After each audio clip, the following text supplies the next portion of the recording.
session, Rise of Regionalism, Empowering Federalism, will be chaired by none other than Chetan Bhagat. Welcome to you, Chetan. Stage is all yours.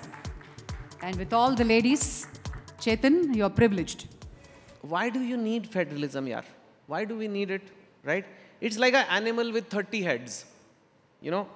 And because of this federalism only, there is this, everybody has to go to a different state, new policies, new rules, new, people to impress, new people to all kind of regulations. And then you even have things like, you have to speak Kannada, you have to do this. All this is happening because of this only, right? So why do we need it, right? We have the army, we have a cricket team. They all are national. They work without federalism very, very well, right? That is one side of the argument. The other side of the argument is, can you run a country so complex, like India, entirely from the top? Do you need to preserve local culture, local places? We have unity in diversity, or do we do unity in a blender?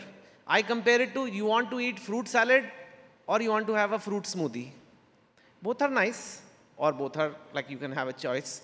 So that's what we're going to discuss today. And let's start with Shamaji.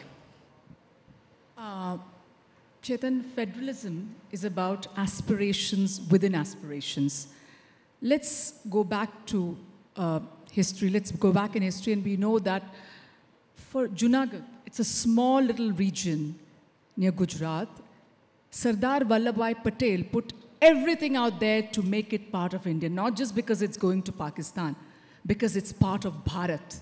Hyderabad, Sardar Vallabhbhai Patel, at that point of time, fought and saw to it that Hyderabad remains in India because it's part of Bharat.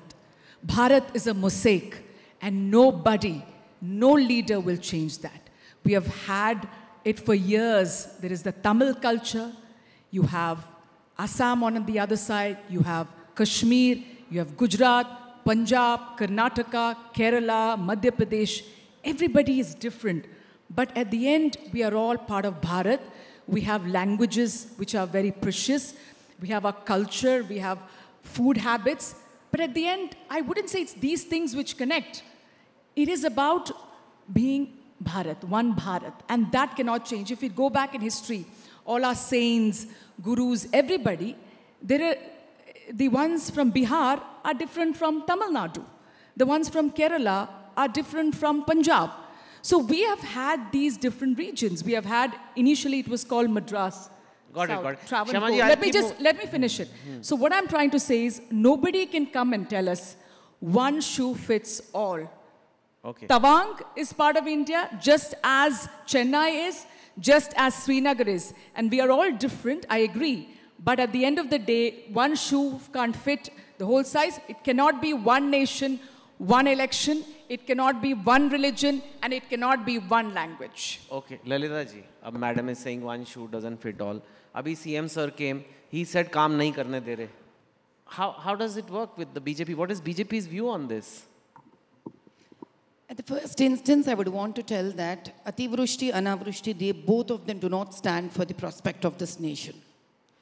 Federalism always helps you to restore, ensure, and secure your ethnic culture, which includes everything along with upbringing of children, family, festivals, food, which is very, very important for this nation. But what happens is that when it comes to as a union, as an entity, as a country, certain things are left as a nation because we need to represent Bharat at international standards. That's how a very good example of your cricket comes. We still pick up players from all parts of this country, which has nothing to do with the local culture. It's about the talent of being a cricketer. But what is happening, either because of an extreme federalism, also I would give an example of the endowments, the temples which are stuck in endowments. These are the kinds, what happens when the waters flow in your state, they get stuck. So what's very important here that BJP would want to tell at the end of the day is सबका साथ सबका विकास. आप अपने अपने जगह पे अपने अपने राज्यों को संरक्षण कीजिए अपने अपने संस्कृति के साथ, लेकिन जब भारत की बात आती है तो आप एक बन जाइए भारत को आगे लेके जाने के लिए, जहां फेडरलिज्म भी है और भारत एक राज्य के तौर पे भी है. This is exactly what BJP would want to communicate. Okay. Kanimuri ma'am, she's saying that you need to be one nation, you have to present one image, everything, yeah, a little bit federalism is okay, you preserve the culture, but like, you can't have extreme federalism. So, what do you have to say? As they mentioned, federalism is the need of the hour. India is a subcontinent. It is not just a country. It's a union of states with different ethnicity, different language, different country. From Kashmir to Kanyakumari, we vary with languages and culture. And every state has its own climatic conditions, language, which needs its own policy. So as we always, the DMK strongly stands for the state autonomy, which all comprises together and then forms the country, subcontinent, the India in diverse. That is the true India, which we have been visualizing from all our birth. Not only that, as mentioned by Madhavi Madam, the cricket, yes, we have taken cricket as a major game of India. How are you going to converse there? You should have some language in common. That's why we need federalism. We cannot bring upon one nation, one country, one election, one language. Sorry, we are in diverse in unity. So we require a language to communicate it. If we have to look upon in the international perspective, if we have to fight there, we do require state policies which would help the center to help them. That is federalism, and that is the need of the hour right now. And that you are in this classic confluence of federalism versus center. You know, when you support the center, you are being accused of not doing the right thing for Telangana. And I don't know how that is helpful. When you see that if you become central, you're against federalism. If you are big, you know, so how do you react to his comments really? अब अगर आज CM ने बोले हैं कि you know, I can't do this, I can't do that, probably, sorry boss, you are inefficient probably. I don't know. When other CMs can get it done, if you're not getting it done, something is wrong with you. It's not nothing wrong with the center as such. And again, see. But he needs center's approval for certain big changes, I'll right? tell you one thing, sir. I'll tell you one thing, Chetan. See, yesterday, we got an approval for Amaravati railway line in Andhra Pradesh. Why did it happen? Because we put across the proper, you know, the entire project plan. We put across what was needed for the state, what the state would do, what the center is expected to do, and we had a leader who could put it across properly to the center. And it's not about we being a part of center. It's about how you put across your point to the center. And again, you know, why did the entire point of federalism come? We have been seeing it, whether it is DMK or TDP for that instance, both of our parties, if you take, what was the requirement for our birth? Why did TDP take birth? Simple. We were, you know, the voice of Telugus. Because we had to have a party which would represent the thought process of Telugus, which would safeguard the rights of Telugus, the interests of Telugus, which would stand by them and which would talk about them. That's the reason TDP came into existence. That's the reason Honorable ex-Chief Minister N.T. Ramarao Garu got TDP into existence. And we still see it. And today, when we have our Honorable Chief Minister Nara Chandrababu Naidu Garu talk about Andhra Pradesh, he talks about what is the requirement for the state. He doesn't talk about communities, he doesn't talk about religions, he doesn't talk about any other thing. He talks about technology, he talks about what the state needs, he talks about what is the requirement of the state and what the center, up to what extent the center can help us and up to what extent we can help the center. See, earlier it was the thing, Chetan, we would say, I think Babu Garu used to say, Naiduji used to say all the time, think globally, act locally. He would always say that. Now, I think we have to change it as think globally and also act globally, because we are in a world where we have to act globally. Okay. We have to link ourselves to what's happening across the world. Okay. Shamaji, we have talked of nationalism, nothing wrong with nationalism, but there is something called extreme nationalism, which many people now agree can be a little bit bad. Is there something extreme federalism where you keep on going on and on about federalism and it kind of holds the nation back? should we also bring that term into existence? No, you must understand. Now, I'll give you an example. Yesterday, 675 crore from the National Disaster Relief Fund has been distributed, 600 to Gujarat, 25 to Manipur, and 50 to Tripura. And the reason being given is there have been landslides, rainfall, etc. Fine, I'm happy about that. But what about Kerala? Kerala had in Wayanad a huge landslide. I visited there, and we got nothing from the center. In 2018, when the Kerala floods happened, we got nothing from the center. So our issue is, why are the BJP states like Gujarat, Tripura, Manipur given extra, whereas states like Kerala, which have had national disasters, are not given anything? So there, the federalism is weak. It is the center which is taking control of things. And let me make one thing very clear. Nobody from my party has called any part of the state Pakistan. But the Home Minister of the state has called Wayanad Pakistan, because he believes that there is a certain number of community which is higher. But honestly, Wayanad has 40% Hindus. That is the largest community in Wayanad. You had the, one second, let me finish this. Yeah. During the Karnataka election, there was the Kerala story, which was talked about, insulting Kerala. I am a Muslim married to a Christian. Neither has my husband converted, nor I have converted. I am from Kerala, and I don't know where this Kerala story comes from. So I can tell you that is demeaning Kerala every time. Federalism, you should hold each one of our states' hands and say, we are with you. We will help you out. We are one. And that's how India, you see, after independence, the Western countries said, India will not exist. Democracy will not exist. It's too difficult. Because a Tamilian is so different from a Kashmiri. You're a Punjabi, I'm a Keralite, you're married to a Tamilian. So they're very different because of our strength, our will, that we stood together. Okay, and I'm going to have to interrupt you, Shamaji, because she's saying that Gujarat is like, I mean, all the states are the center's children, but some children are more favorite than others.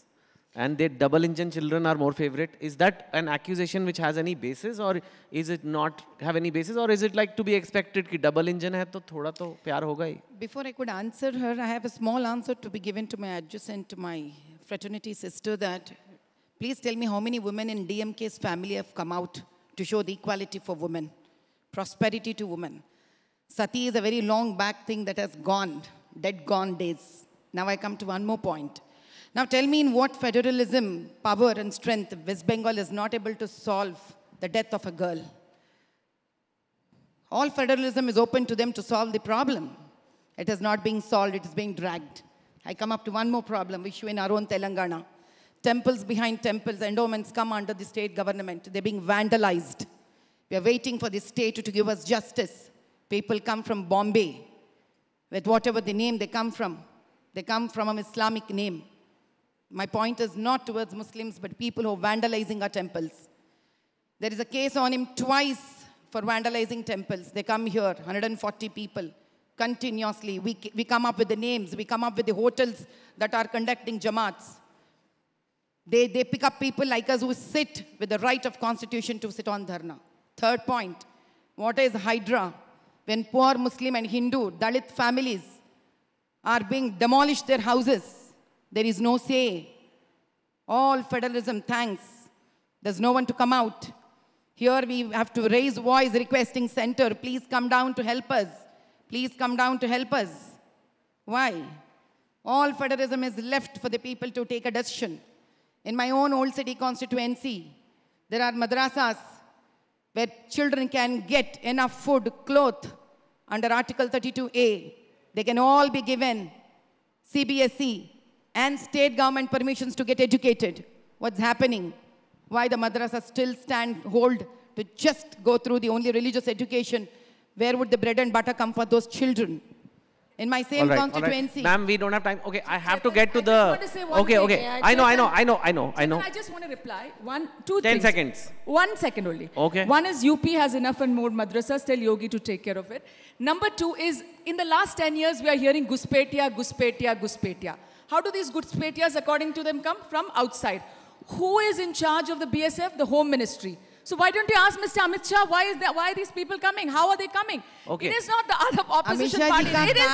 Amit Shah ji का काम बॉम्बे से हैदराबाद लाने वालों के बारे में देखना नहीं, वो यहाँ का होम मिनिस्टर का काम था, वो जो होम मिनिस्ट्री अपने चीफ मिनिस्टर अपने जेब में लगा के फिर रहे हैं जो कांग्रेस के हैं। तो पहले कांग्रेस के चीफ मिनिस्टर से आपका होम मिनिस्ट्री क्या कर रहा है, आपका सर्वेलेंस क्या कर रहा है? I do want to, because we have very few time. I know you're supposed to be full-time politicians, but you're all mothers, you're all having families. Do you feel, one, honestly, guilty when you do politics, as your domestic home stuff is concerned? And how do you balance it? It's just some advice for some girl out there who will be watching this and thinking, I also want to join politics. So maybe what advice you would give them? Well, it's tough being a woman. I mean, I remember when I started off, my younger one was 5 and the older one was 7, living in Pune. And being a spokesperson, I had to keep coming to Delhi. For 2 years, I was coming to Delhi every alternate week, spending 4 days here, and the other week would be in Bombay. So my children at one point said, you are a mother who's never here, you know. So I have heard all that. It's tough for women, and especially when you have a husband also who travels. So we have to multi-task things. But I think the most important thing is we need more representation. We work very hard. And I know the bill is only going to come later on, but I believe each party should start giving the tickets, you know, to women. And I hope the political system, the parties understand what women do. So give women more tickets and understand the pain of a woman, how hard she works, and stand with them. That's what I would say. Okay. All points covered, Shamaji. For the first time, I think I should accept what you say. But again, at the same time... I will make you guys agree on something. Good, Chetan. But again, I'll tell you one thing. What's different with women politicians? Women are in other professions too. They have problems there also. So women in any profession encounters problems and they fight it and they win it there because it's a woman. Trust me, only women can do it. Again, nothing against my brothers here, but only a woman can do it. Again, I'll tell you one more thing, Chetan.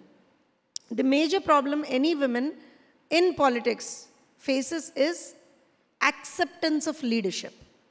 Acceptance of women leadership is still not done. We have to accept that. For the women or for the young girls who want to come into politics, I think we as a society have to change our focus.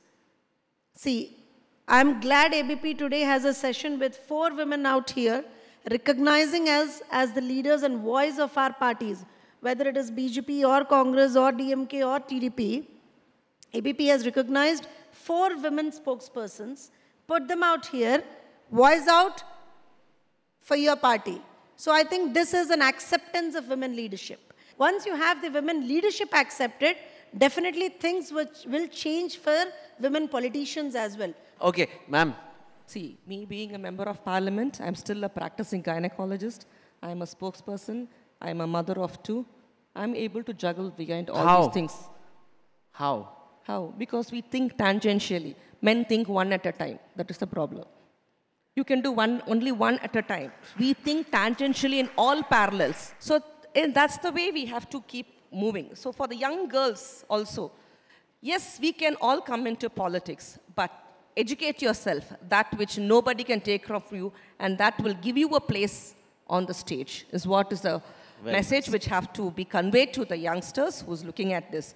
I always believed in one thing, it could be of any use to you or not, but I always believe that it's women who makes leaders.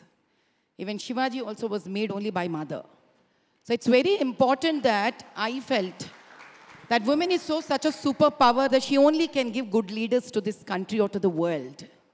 Now coming up, her difficulties to take up politics as a profession, I think similar issues are there with police officers also, because there's also a full-time job. Same issue even doctors have, because there's also a full-time job.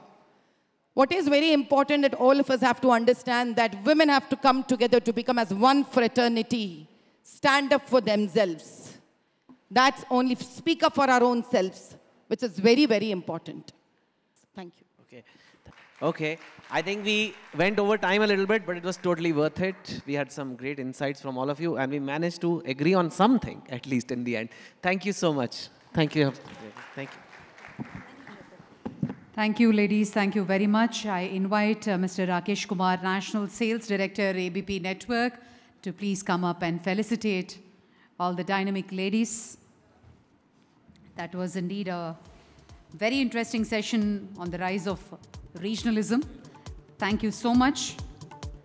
Jyotsna Garu, Jyotsna Tirunagari, Dr. Shama Mohammed,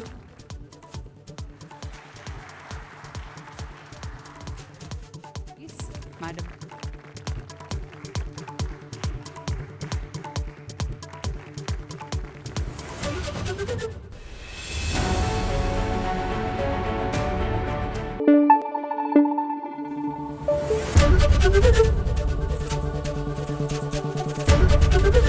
ABP news आपको रखे आगे।